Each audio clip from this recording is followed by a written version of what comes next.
Bonsoir à toutes et à tous et bienvenue sur El Maralebia. Quel plaisir de vous retrouver pour ce nouveau numéro de Microscoop. Merci pour votre fidélité.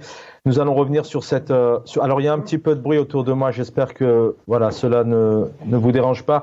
Merci pour votre fidélité. Nous allons revenir sur l'actualité dominée en Algérie maintenant depuis plusieurs heures, depuis dimanche. Donc, c'est feu, notamment dans plusieurs wilayas. 97 incendies, on en parlait hier.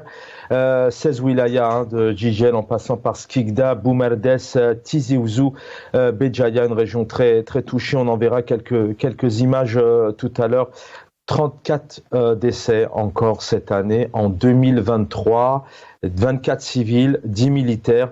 On a une pensée, bien évidemment, pour les disparus. Paix à leur âme. On a une pensée pour leur famille. On a une pensée pour leurs amis, leurs proches. On a une pensée pour tous ceux et toutes celles qui ont perdu des biens aujourd'hui, des animaux, une faune et une flore qui est partie encore en fumée. Et quand je dis encore, on va essayer de comprendre ce soir pourquoi encore en Algérie, en 2023, eh bien, certes, il y a des feux, j'ai envie de vous dire, comme partout aujourd'hui, notamment en Europe, en Afrique, un peu partout dans le monde, chaque année malheureusement, mais souvent les États, les pouvoirs, les dirigeants politiques se préparent.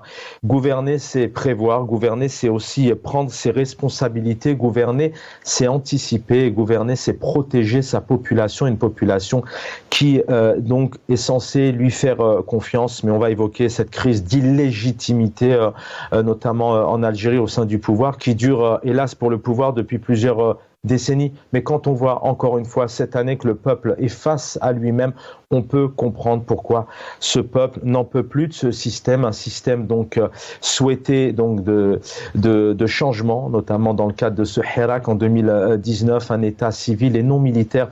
Tout ceci est bien évidemment lié lorsqu'il s'agit des intempéries, des inondations, encore des séismes et des incendies. Eh bien, c'est toujours un peu la même recette, c'est la solidarité. Ce sont les habitants, les citoyens, les citoyennes qui, tant bien que mal, tentent de trouver des solutions.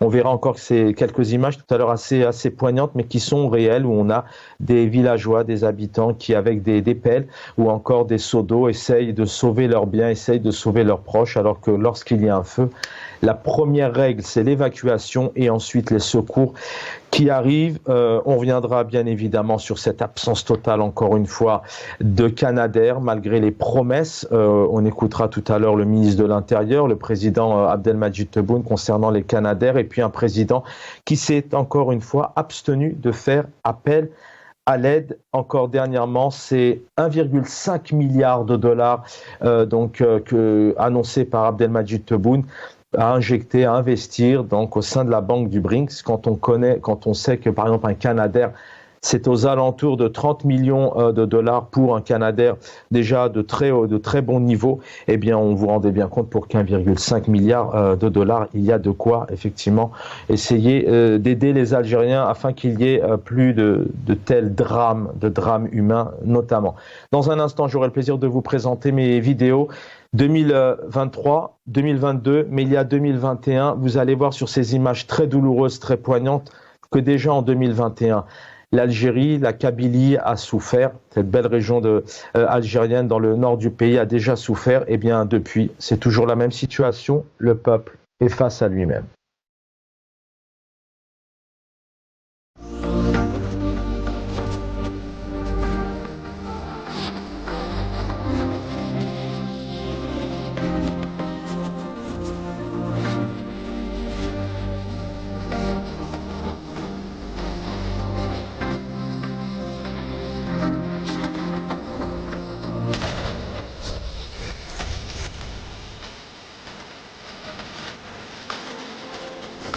في النوباس أشرق قد الظل بالمرام زرب فينا أنا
قروش راجع نرجو الجية تفغات فغد الجير ويني غاشي هيا سيدي ربودي يا نيتي شان مثير هيا سيدي ربودي يا نيتي 20h08, si vous venez de nous rejoindre, on aurait pu rediffuser cette émission qui date du 11 août 2021, vous l'avez vu sur ces images, l'Algérie a été touchée en 2021, notamment une grande région algérienne qui est la Kabylie, et on a vu à l'époque toutes les wilayas, solidarité oblige, converger vers toutes ces régions pour essayer d'aider les personnes les plus touchées. On compte 200-250 morts à l'heure actuelle, donc c'est 34 personnes décédées, ce sont les chiffres officiel du ministère, mais on connaît la problématique et le manque de système de statistiques en Algérie. Pour en parler sans plus tarder, donc la question ce soir, le titre de l'émission, une nouvelle irresponsabilité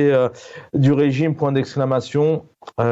Se poser la question, c'était, bon, on se la pose quand même ce soir, mais vu les dégâts, on peut connaître déjà les réponses. En tout cas, nos invités vont en parler. Youssef Amar Khodja, bonsoir, militant politique, merci d'être avec nous.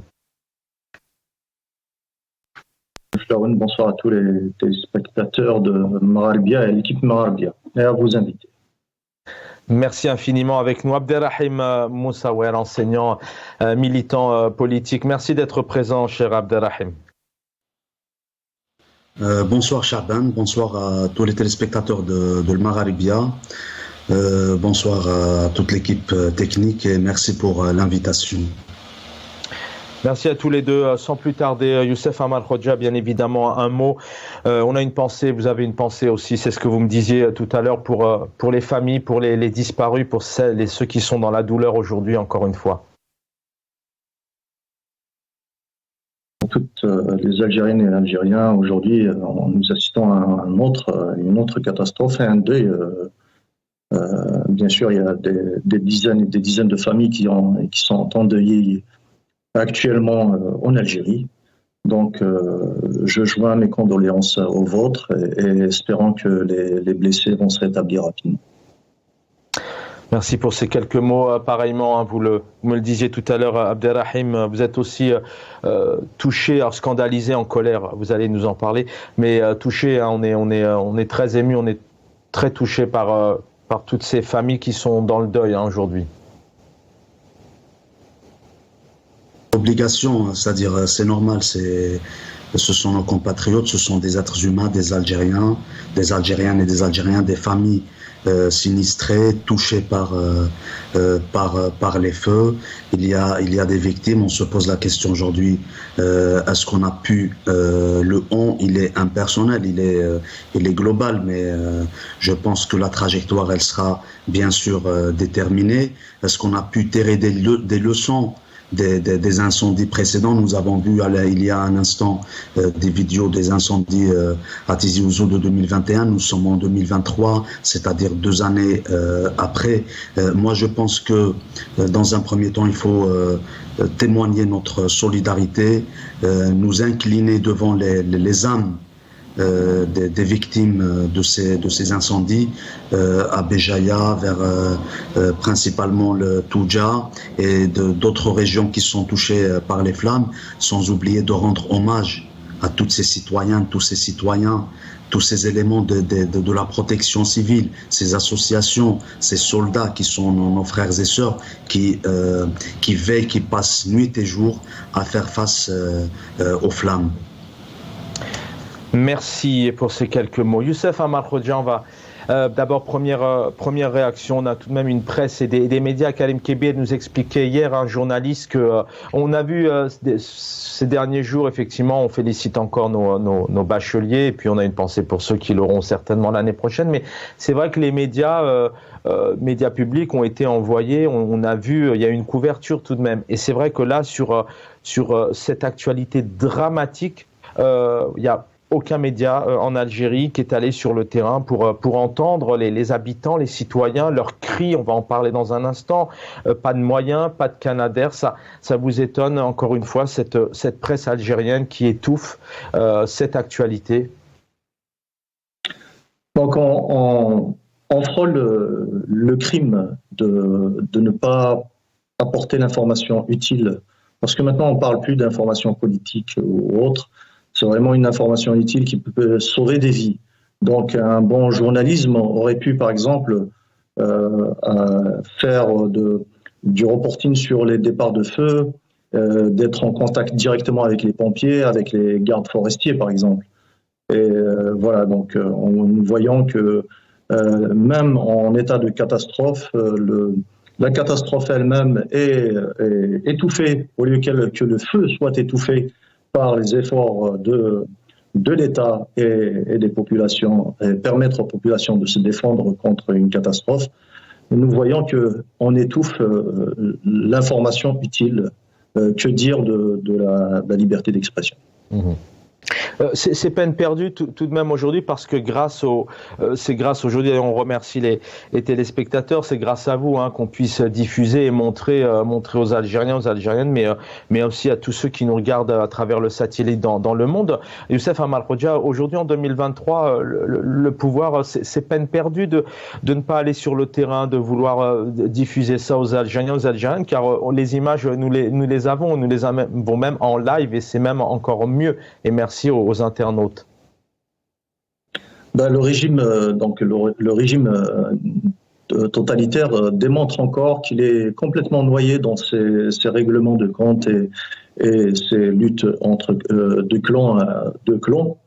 Et le citoyen, les citoyennes, les Algériennes et les Algériens sont laissés à leur sort dans des situations alors que l'État, les prérogatives d'un État qui se respecte, c'est d'abord la sécurité des citoyens et la justice. Alors voilà, nous avons les deux piliers de ce qu'on appelle un État, n'existent plus en Algérie. Donc on se pose la question, est-ce qu'il y a vraiment un État en Algérie? Pareil, même réaction. L'information, c'est aussi un pouvoir dans un État, dans un pays. Ça sensibilise, ça soulage aussi, puis ça permet de faire avancer le débat. Abderrahim Moussaouer, les médias, ça peut permettre aussi de tirer des bilans. On va se poser cette question dans un instant. Mais on a une nouvelle fois l'absence de médias. D'ailleurs, on vous remercie car vous êtes très très nombreux à nous avoir remercié de parler de cette actualité, mais aussi de pousser un peu le bouchon en essayant de parler de ses responsabilités et un pouvoir qui ne tire pas les leçons. Mais c'est notre travail et c'est surtout un devoir. Abderrahim Moussaouer. Évidemment, même si en étant loin des nôtres, loin de nos familles qui sont menacées d'un instant à l'autre par les flammes, je pense qu'il est important de soulever c'est-à-dire cette dimension concernant les réseaux sociaux, concernant Internet, ce qui permet à nos concitoyens de diffuser des images qui sont le plus proches possible de la réalité, si ce n'est la réalité elle-même. Et si tu me permets, Chaban, je voudrais remercier un journaliste quand même de BRTV, Hamoum Merzouk, qui est en train de faire un travail extraordinaire, c'est-à-dire avec les familles, avec avec les victimes, avec les proches des victimes. Et il donne l'information, il interviewe donc des citoyens, des habitants des localités touchées par les flammes. Ce que je voudrais dire, c'est-à-dire par rapport à cette situation, c'est que on est face à des incendies. Vous savez que naturellement les incendies, c'est des drames humains, c'est des drames matériels, c'est des souffrances, c'est des morts, et surtout ce que la réalité d'un système en Algérie qui veut cacher tout aujourd'hui, ce qu'il veut cacher, c'est que après les souffrances, les drames humains, il me semble que le traumatisme, on en parle moins, on n'en parle presque pas du tout. Après les souffrances, après les incendies, c'est des traumatismes qui persistent, c'est des traumatismes qui récidivent, qui reviennent nous rappeler des souvenirs douloureux, nous rappeler des réalités douloureuses dans un pays qui a déjà vécu.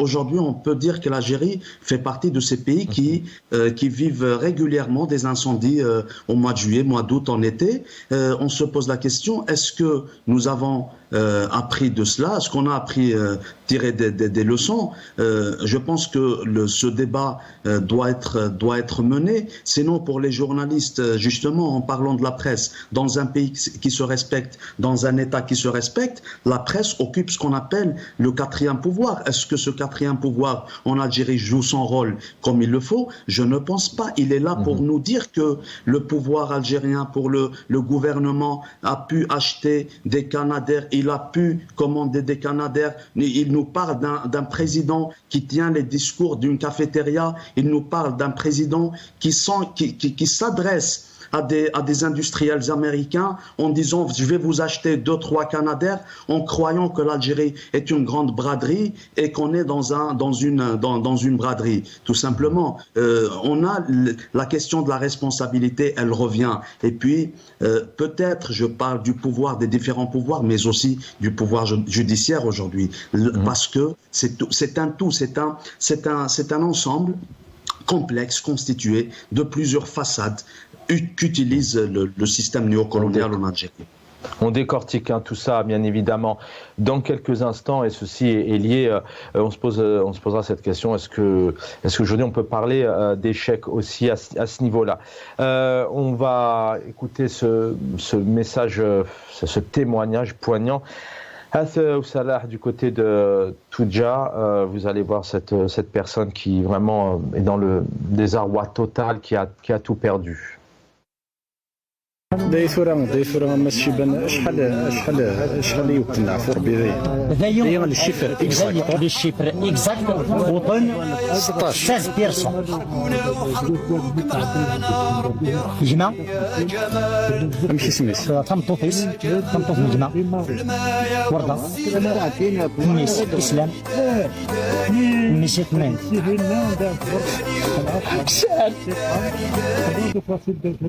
الكوراج اللي سعميهم الكوراج اسمها اللي سعمتيهم صالحة الزهرة الكوراج صالحة الزهرة صمتوط من سمير بالسياكة. Voilà, 16 personnes ont péri dans ce village, et puis donc ce jeune monsieur qui explique donc voilà qu'il a perdu notamment la fille de sa tante, de son oncle. Voilà, des enfants sont partis. Youssef Amar Hodja, on se pose cette question aujourd'hui de cette responsabilité. Il y a beaucoup de choses à dire. Il y a des feux chaque année un peu partout. La Grèce, l'île de Rhodes est en train de subir depuis une dizaine de jours des feux pas possibles. Mais on a tout de même un pouvoir, un État qui se prépare. Pendant 2 ans, le pouvoir algérien n'a pas su se préparer pour la Covid, parce qu'au bout de 2 ans après, sur la 3e vague, on voyait des Algériens et des Algériennes, malheureusement, en arriver aux mains pour essayer de récupérer des bouteilles d'oxygène et apporter comme ça sur les bras, et des bouteilles vraiment dans un état complètement limite décomposé. C'est un pouvoir aujourd'hui qui ne prend pas conscience de la réalité, des leçons, qu'ils n'arrivent pas à tirer des leçons pour se préparer? Manifestement, comme j'ai dit au début, c'est que nous n'avons pas affaire à un État responsable. Donc, il ne faut pas s'attendre à grand-chose. D'ailleurs, c'est un État qui est dans la propagande. Je vous rappelle que le 17 août de 2021, donc juste après la catastrophe en Kabylie, avec des centaines de décès et peut-être 100 000 hectares de détruits dans la région du centre à Kabylie, et puis bien sûr côté Qala et d'autres wilayats. Tout ceci démontre que c'est une propagande. Donc au début, le 17 août, nous avons eu une propagande comme quoi ils allaient acheter les Canadair, 4 Canadair, et que ça a été payé et commandé. On a fait, là récemment, il y a eu même une intervention le 19 juin dernier. Pareil, le ministre de l'Intérieur avait dit qu'il y avait déjà 6 avions bombardiers qui étaient positionnés pour lutter contre les risques d'incendie. Et voilà que moi, personnellement, je n'ai pas encore vu de vol de Canadair ou d'extinction des feux. Mais avant d'en arriver là, c'est qu'un gouvernement ou un régime qui se respecte, c'est qu'il puisse au moins prévenir et anticiper et faire au moins évacuer les populations. Donc nous voyons que les populations sont laissées affronter les catastrophes naturelles à main nue, même si par exemple on voudrait toujours jeter quelques militaires au feu pour prétendre que l'État, c'est l'armée. Donc dans leur communication, c'est de dire voilà, nous avons envoyé l'armée contre les incendies, alors que c'est pas le travail, ce n'a jamais été le travail de l'armée. Ce n'est pas à l'armée d'aller éteindre les incendies. Normalement, ce sont des pompiers et des gardes forestiers avec une coordination avec la météo, la surveillance météo. Ce sont ces appareils-là ces appareils civils qui devraient s'occuper des catastrophes naturelles et notamment des incendies. Vous évoquez effectivement l'absence d'État réel en Algérie. On a le docteur hier Hassan Koudourli qui est spécialisé vraiment dans les secours première urgence et notamment dans la protection civile. C'est un domaine qu'il connaît très très bien. Il expliquait effectivement qu'il y a un échec au sein de la protection civile, de la gestion des incendies. Youssef Amal Khoja, vous gardez la parole. Cet échec, on essaye de comprendre aussi pourquoi cette irresponsabilité. Alors ça peut être du mépris, ça peut être du je m'en foutisme, mais c'est très difficile à entendre. Cet échec, il est lié aussi à un manque de compétences, un manque de formation, un manque de prise de considération de ces secteurs-là qui sont primordiaux pour la vie et la survie d'un peuple. Mais qui gaspille l'argent du pays pour l'autorité palestinienne en millions de dollars, une centaine, voire 150 millions de dollars, 400 millions de dollars d'aide à la Tunisie, à Qais Saïd, c'est pas à la Tunisie, mais c'est plutôt à Qais Saïd. Et récemment, pour acheter, soi-disant, l'appui de la Chine pour la candidature de l'Algérie au BRICS, on paye. L'Algérie, c'est le seul pays qui souhaite payer 1,5 milliard de dollars à une banque qui n'existe même pas. Voilà la folie de la recherche de la reconnaissance de la légitimité à l'international quand la légitimité populaire est nulle et quand un pays est gouverné par une mafia qui se tire dans les pattes seulement pour chercher cette légitimité. Donc, il est impossible de construire un esprit d'intérêt général, par exemple, soit chez les militaires ou soit à la police ou dans les sapeurs-pompiers, même si il y a beaucoup de personnes bien intentionnées qui sont même qualifiées dans nos pompiers algériens. Cependant, c'est le système qui fait qu'il broie, il casse les moyens, donc les moyens matériels, le fait de ne pas avoir au moins anticipé, par exemple avec des réservoirs d'eau en hauteur pour que puissent les pompiers accéder déjà à l'eau et éteindre, et des groupes d'intervention rapide de pompiers par exemple et de gardes forestiers. Ça fait longtemps qu'on a vu des forestiers, alors que les gardes forestiers en général, ce sont eux qui font les patrouilles, qui sont la première sentinelle contre le braconnage et autre chose, donc pour la protection de l'environnement et des populations. Donc ça revient vraiment à ce que je disais au début, est-ce qu'il y a vraiment un État en Algérie? C'est la question. Je vous avais la parole dans un instant, Abderrahim Moussaouel. On va écouter justement pour aussi montrer aux téléspectateurs et puis ceux qui ne maîtrisent pas et qui ne connaissent pas spécialement la géopolitique, l'actualité en Algérie. On va écouter le ministre de l'Intérieur, effectivement, qui promet, mais ce sont des mots et il n'y a aucun acte aujourd'hui puisque cette situation dramatique le prouve par elle-même. بين الاعتبار التجربة التي عشناها سوية التي عشناها في السنة الماضية وأكثر في السنة اللي ما قبل في 21 و 22 احنا خذينا بعين الاعتبار هذا، خذينا العام هذا بصفة تنبؤية بصفة استباقية.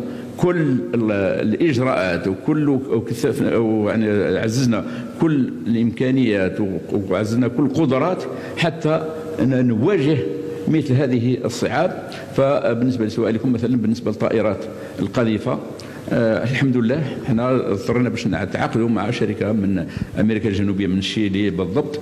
6 طائرات راهي هنا موجوده اليوم، 12 لتر راهي لهنا، ويبداو ان شاء الله هذو كل يقوموا اليومات هذو بالتجارب وبكيفيه امكانيه التدخل. الطائرات لازم لها ثاني على مستوى هذه الغابات المنتشره عبر حدودنا وداخل يعني بلدنا في الهضاب العليا وفي المناطق الجبليه في الاوراس في تيزي وزو في الورسنيس في تيزي بلاد القبائل في الورسنيس، يعني حيث ما توجد غابه لازم نكونوا احنا متواجدين معهم. كثفنا من كل المتدخلين، راهي بالنسبه للحمايه المدنيه عززنا لي زيفيكتيف، اعتقد 15,000 عون تاع الحمايه المدنيه بلا تاع الغابات، واكثر من هذا الروت ال 65 روت المتنقل. Abderrahim Moussaouel, une réaction, une nouvelle Algérie annoncée depuis maintenant depuis qu'il est arrivé au pouvoir, Abdelmadjid Tebboune, une Algérie peut-être qui se décompose en 2 parties. Alors on a d'une partie effectivement une Algérie nouvelle, des promesses, une Algérie au sommet. Il y a une douzaine de jours, je rappelle aux téléspectateurs que l'APS relayait un édito, on nous disait que l'Algérie avançait à grands pas et qu'elle arrivait au sommet. L'ironie du sort, il y a 72 heures, c'est Saïd Chengreha, chef d'état-major. L'Algérie avance à pas sûr vers l'excellence, voire au sommet dans tous les domaines. Une diplomatie avec une représentation, le va-et-vient des limousines, des feux d'artifice sur pas mal d'événements. Et d'un côté, il y a tout de même un mandat qui est marqué par d'abord des gros problèmes d'électricité, de l'eau qui arrive tous les 10 jours aux 4 coins du pays. On a ces problèmes de haraga, cette gestion de la Covid, pas de Canadair. Et d'un côté, on a une autre nouvelle Algérie, celle qui est totalement dans l'échec. Il y a une responsabilité, une irresponsabilité. Elle est claire, elle est nette. Comment vous l'expliquez? Alors, avant de commenter là-dessus, je pense que je viens d'entendre ce ministre dire Ta'irat al-Qadhifa راي موجودة أيهن الآن. Si tu me permets, Chaban, je traduis. Ça veut dire les Canadaires, ils sont là, ils sont prêts. Donc là, je pense que ça ne s'éloigne pas de cette idée que nous avons toujours eue de ce pouvoir, de ce système néocolonial en Algérie qui fait du mensonge d'État une de ses valeurs, voire sa devise, de ses éléments de devise. Mais c'est horrible. Excusez-moi, c'est bien que vous le souligniez, effectivement, parce qu'en Algérie, il y a toujours un problème de forme. Dernièrement, l'édito, enfin on en a parlé, donc on va avancer sur la thématique de ce soir, mais quand l'édito nous dit, nous dit à la PS que Abdelmadjid Tebboune a été élu brillamment avec liberté, il n'y a aucun chef d'État. Donc dans la forme, c'est important. Comment un ministre de l'Intérieur peut dire que tout est prêt, alors que l'ironie du sort, c'est que quelques jours après, c'est pas le cas. Effectivement, parce que là, ce sont des éléments du langage sur lesquels la presse, parce qu'aujourd'hui, nous avons l'intime conviction que le cynisme de la presse, comme tu le disais tout à l'heure, le cynisme de la presse algérienne notamment, celle qui est gagnée, celle qui est favori pour le régime, correspond exactement au cynisme du système qui nous gouverne en Algérie. Il joue sur des éléments du langage et je pense qu'on est dans cette responsabilité aujourd'hui de décortiquer mot à mot, phrase par phrase, tout ce qu'ils disent, parce que non seulement ça s'inscrit dans le mensonge, mais ça peut porter atteinte à notre Algérie. Ça peut porter préjudice parce que lorsqu'on a des responsables, entre guillemets, qui utilisent des éléments du langage violent, basés sur le mensonge, basés sur la division, vous voyez la posture de ce ministre qui parle, d'un président désigné qui parle, il parle comme s'ils étaient dans un bar ou dans une cafétéria, alors qu'ils sont désignés, alors qu'ils devraient normalement représenter un pays qui s'appelle l'Algérie, un pays pour lequel sont mortes des femmes, sont morts des hommes qui se sont battus pour faire de cette Algérie un paradis sur terre. Mais depuis l'indépendance, les choses ont changé, les choses ont été finalement, elles ont été transposées sur une autre dimension. On est passé d'un colonialisme français vers un néocolonialisme. Aujourd'hui, qu'on le veuille ou pas, on parle de néocolonialisme. Et si tu me permets, Chaban, je voudrais faire un point sur un autre élément qui me semble essentiel. La question de l'irresponsabilité, la question de l'incompétence aujourd'hui, le régime, il joue là-dessus. Il sait qu'il est incompétent, il sait qu'il est irresponsable, il sait qu'il ne peut pas désigner les personnes qu'il faut à la place qu'il faut, au poste qu'il faut, à la place qu'il faut. Il fait tout ça pour nous imposer un fait, pour nous imposer une réalité amère dans un contexte, comme tu le disais tout à l'heure, géopolitique, un contexte géopolitique amer. Ils veulent faire des Algériennes et des Algériens des indigènes dans leur pays et ils n'ont pas le droit de soulever le même problème. Ils n'ont pas le droit de parler de la moindre problématique, de la moindre crise, du moindre souci qui touche à l'Algérie. Aujourd'hui, on parle des incendies. Si on soulève, si on dit le moindre mot concernant ces incendies, on va nous taxer de ceux qui tirent sur l'ambulance. On n'est pas là pour tirer sur l'ambulance. On n'est pas là aujourd'hui pour faire de la politique politicienne. Mais la responsabilité politique nous impose à rappeler des choses, à nous poser des questions. Qui a, en 2020, 2021, quand il y a eu la crise Covid, quand il y a eu les incendies qui ont touché d'abord Tebessa, ensuite Ranchla, et puis des drames en Kabylie, qui s'est mobilisé comme une seule femme, comme un seul homme, et de l'autre côté qui a essayé de casser cette mobilisation. Les Algériennes, les Algériens au pays, ils se sont organisés à travers Fejmah, à travers les associations, à travers cette solidarité qu'ils ont construite, qu'ils ont scellée définitivement à partir de 2019, depuis le début du Hirak. Et de l'autre côté, nous avons un système à travers des ambassades, à travers des responsables en Algérie qui voulaient saper, qui voulaient casser cette solidarité.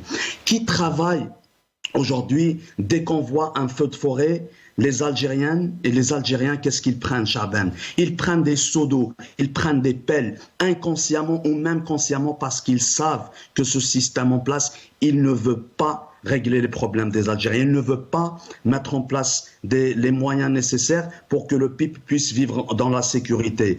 On peut dire beaucoup de choses en comparant la responsabilité d'un peuple d'un côté qui peut constituer tout un État avec son organisation, avec sa mobilisation, avec sa solidarité et sa fraternité, mais de l'autre côté un système qui veut nous imposer toujours cette réalité en disant que les feux de forêt c'est quelque chose de naturel, les feux de forêt on les a chaque année, on peut rien faire donc on doit faire avec. Là c'est là la balance qu'on doit faire, c'est-à-dire qu'on doit observer entre un peuple qui veut vivre dans le pacifisme, qui veut vivre mener une vie digne, et un système qui veut se pérenniser, qui veut assurer sa continuité en imposant des atrocités. Il ne parle jamais des traumatismes. Vous savez, Chaban, je termine cet élément avec ça, les feux de forêt, les incendies ont toujours été traumatisant pour les populations. Et ça a commencé d'ailleurs de l'Antiquité jusqu'à aujourd'hui. J'imagine que même lorsque tu regardes devant toi, dans le studio, tu as un extincteur en face. Parce que l'être humain, il a toujours pensé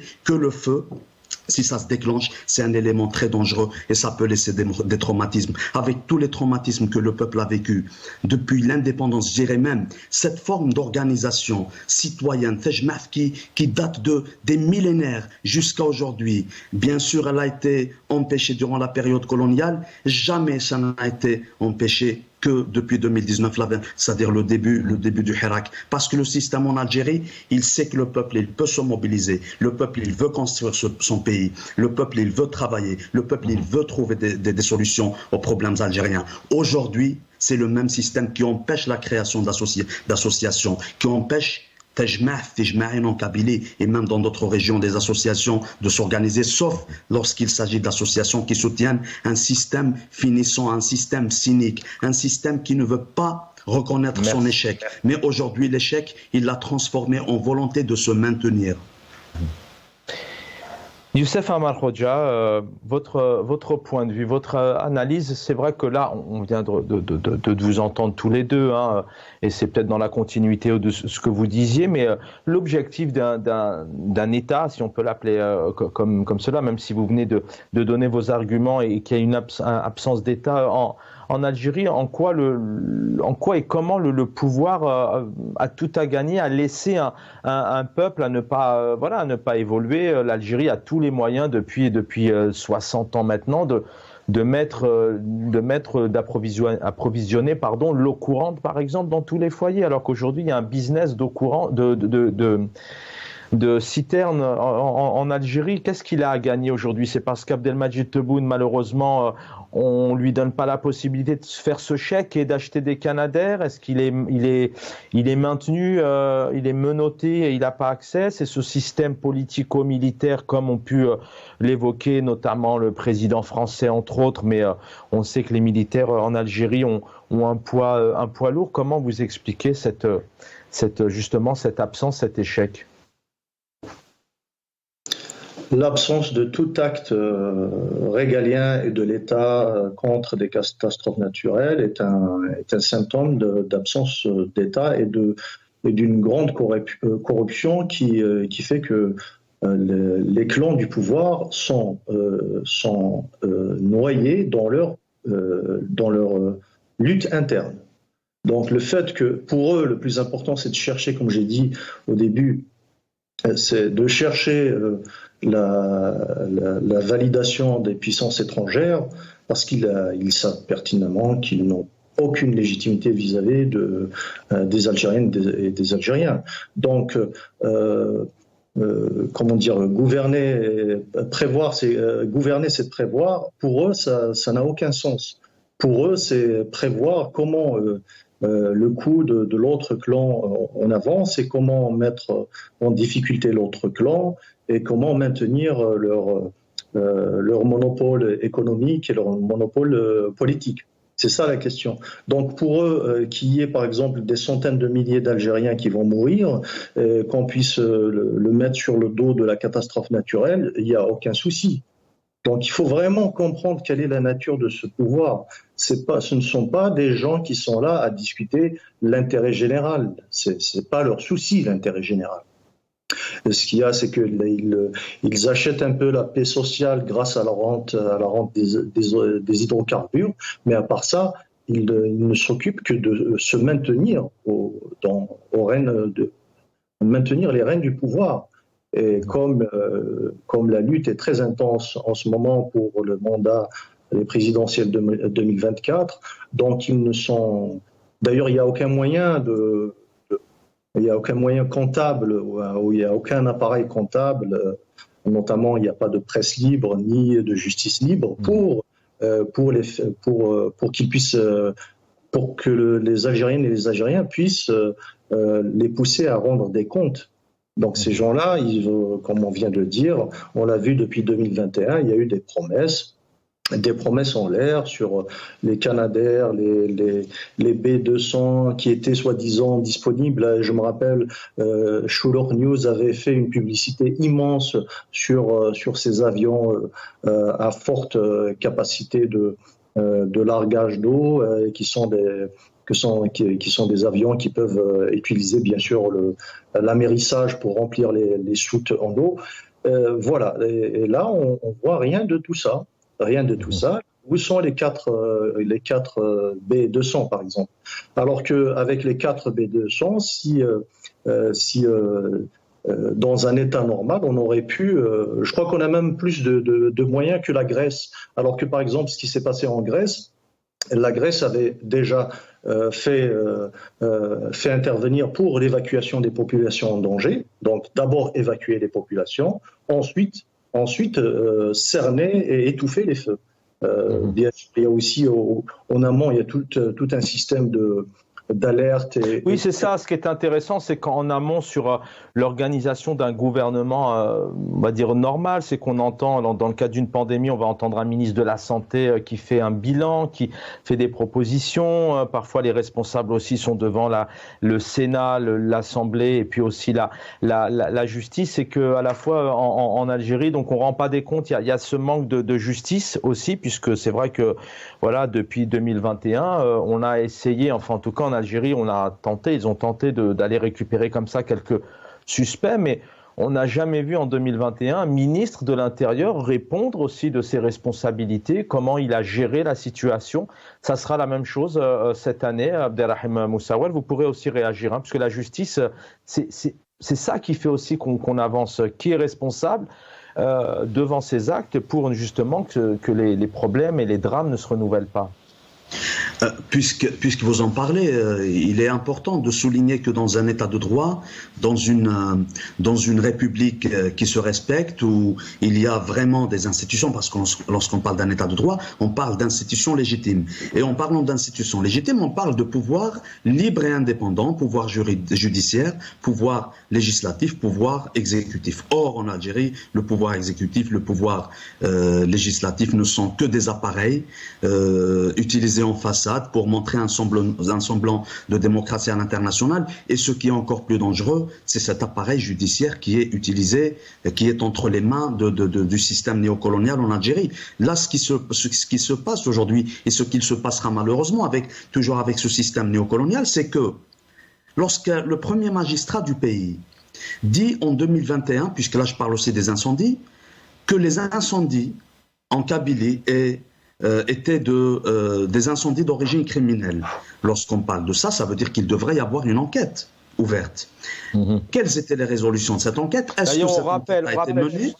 Prends la parole, on rappelle aux téléspectateurs que le mardi 10 août, je crois 2021, au lendemain de ces feux-là, le ministre de l'Intérieur, aux alentours de 10h30 du matin, avait annoncé que déjà ils avaient interpellé des criminels sans enquête, sans rien, donc ça en dit long aussi. Il est évident que le système en Algérie, à chaque fois qu'il veut étouffer une affaire sérieuse, à chaque fois qu'il veut étouffer une problématique qui se pose sérieusement dans la société, il crée des enquêtes à sa façon, à sa guise, pour les étouffer, pour les enterrer par la suite. Donc ce que je disais, c'était le ministre de l'Intérieur, c'était le président qui annonçait que les incendies étaient d'origine criminelle, mais jusque-là, on est à 2 ans après ces incendies. Est-ce qu'ils ont pu mener des enquêtes? Est-ce que ces enquêtes ont eu c'est-à-dire des résultats? Est-ce qu'elles ont été élucidées, etc. On se pose la question, rien n'a été fait, au contraire, ils se sont dépêchés sur une affaire de condamnation de 54 personnes à l'Arba'ana Fiyarafen suite à l'assassinat macabre par une manipulation du système néocolonial de notre frère Jamal Ben Ismaïl. Donc cela nous renseigne sur la capacité de ce système en Algérie à faire de l'appareil judiciaire un appareil répressif, un appareil de répression, un appareil non seulement pour réprimer les citoyens, mais de les faire taire. Nous faire taire aujourd'hui, on revient toujours aux incendies parce que il me semble que les incendies, notamment concernant les traumatismes, c'est un élément qui peut être utilisé par des systèmes totalitaires pour ont traumatisé les sociétés à travers des générations et des générations. Sans spéculer, vous pensez qu'il y aurait un acte, sans spéculer vraiment, hein, on sait les questions qui se sont posées, notamment il y a l'été dernier, en 2021 notamment. Pour vous, c'est possible aussi que ce soit peut-être des actes volontaires? On a vu depuis notamment hier piluler sur les réseaux sociaux encore une fois cette région de Kabylie qui a été énormément touchée, parce qu'elle fait peur aussi. Elle est en opposition au pouvoir aujourd'hui. Elle fait peur. Est-ce qu'on peut penser à cette analyse aussi? Alors, en toute sincérité, Chaban, personnellement, je ne fais pas dans l'opposition systématique, et ce serait quand même responsable de rappeler que tant qu'il n'y a pas d'enquête sérieuse, tant que il reste, les incendies sont en cours c'est-à-dire ils sont en train de sévir en ce moment, se prononcer sur la question d'incendie criminel ou pas, il me semble que le temps nous donnera plus de réponses. Mais il faut rappeler aussi que le bassin méditerranéen, l'Espagne, le sud de la France, l'Italie, la Grèce, et vous savez que c'est des territoires, c'est des terrains qui sont chaque année susceptibles de vivre des incendies. Donc je pense que le nord d'Algérie ne fait pas une exception. Mais ce à quoi je voulais dire, c'est que je voulais revenir, c'est que ce qui est macabre, c'est lorsque des phénomènes naturels, c'est lorsque des incendies sont utilisés politiquement par des systèmes pour nous imposer des traumatismes éternels. Et je rappelle que depuis le début du Hirak de 2019, une chose est sûre, c'est que le système essaierait plutôt de trouver un moyen d'éteindre cette flamme du Hirak, cette flamme pacifique. Donc, que ce soit par des articles de loi qui terrorisent, qui incriminent tout acte militant, que ce soit par la violence, que ce soit par les emprisonnements ou les arrestations abusives. Aujourd'hui, on est arrivé même à l'instrumentalisation des feux, des feux de forêt, des incendies, déjà en refusant de trouver des solutions, en empêchant le peuple lui-même de trouver des solutions, et malheureusement faire vivre ce peuple dans un traumatisme éternel. C'est ce qu'ils veulent faire pour faire taire définitivement ce peuple. Mais ce peuple ne se taira jamais. Voilà, pour cette note d'espoir en fin d'intervention. Youssef Amal Khoja, on termine avec vous cette émission. Un ministre de l'Intérieur dans un état normal, après ses promesses, devrait aujourd'hui répondre de ses responsabilités. On pourrait aussi entendre l'Assemblée nationale, d'autres partis politiques, des députés dans les médias, la justice aussi, notamment demander sa démission pour les opposants politiques. Il devrait aussi répondre devant la justice. En Algérie, le pouvoir est protégé. On pourrait tout simplement dire déjà les citoyens qui ont un peu de sens de l'intérêt général. Depuis le mois d'avril, qu'on avait publié un appel à la vigilance contre les incendies, donc depuis plusieurs mois déjà. Et nous avons aussi rappelé de préparer, donc de se mettre en bonne disposition pour lutter et prévenir les départs de feu. Voilà. Donc, en quelque sorte, maintenant, les citoyens et citoyennes lambda font le devoir de ce que les parlementaires devraient faire, c'est-à-dire de penser et de prévoir la protection de l'intérêt général. Donc c'est pour ça normalement un parlementaire ou un politicien est élu. Comme je vous ai dit au début, nous ne sommes pas dans une situation normale. L'Algérie, c'est pas un État normal. On est limite d'un État failli. Et donc, dans un État normal, on aurait dû depuis des années déjà installer un programme national de prévention des catastrophes naturelles, parce que même si notre pays est très bien situé, il a des atouts incroyables. Mais aussi, de l'autre côté, nous avons aussi des risques naturels, de séismes, d'incendies, une région à incendie autour de la Méditerranée, mais aussi les glissements de terrain, les inondations. Donc, on devrait, dans un état normal, on devrait, par exemple, avoir bien structuré un programme national de prévention des catastrophes naturelles, afin de coordonner les différents appareils, pas que les pompiers, mais aussi les gardes forestiers, la population, la police, les services de calcul des risques comme l'Office national des statistiques, le service météorologique qui devrait normalement chaque jour donner l'état des risques par région et par même jusqu'à dire par village. On peut tout à fait le faire avec le moyen des satellites. Qui est un travail, en amont. Donc, merci, voilà, merci. Ouais, c'est la prévention d'abord. Et l'éducation aussi de la population à inclure, par exemple, ce genre de réflexes au niveau même de l'éducation nationale, par exemple. Merci Youssef Amal Khodja d'avoir été avec nous et merci Abderrahim Moussaouer. Voilà, on a une pensée, bien évidemment, paix à leur âme, Allah yarhamou, pour tous ces disparus, ces 34 personnes décédées, 24 civils, 10 militaires, et puis on pense à leur famille, traumatisme et choc psychologique pour de longues années, hélas. Merci à tous. Voilà, El Maralbiya, c'est l'actualité, c'est le factuel, mais c'est aussi de poser le vrai débat, d'essayer de voir qui est responsable dans cette situation, que fait le pouvoir, que fait l'État maintenant depuis plusieurs années pour protéger son peuple. C'est dramatique, mais encore une fois, en 2023, il y a un été qui n'est pas terminé. On espère bien évidemment qu'il n'y aura pas d'autres dégâts humains, puisqu'il fait encore très chaud en Algérie. Merci de nous avoir suivis, merci à l'équipe technique et désolé pour mes collègues, j'ai pris un peu de retard ce soir.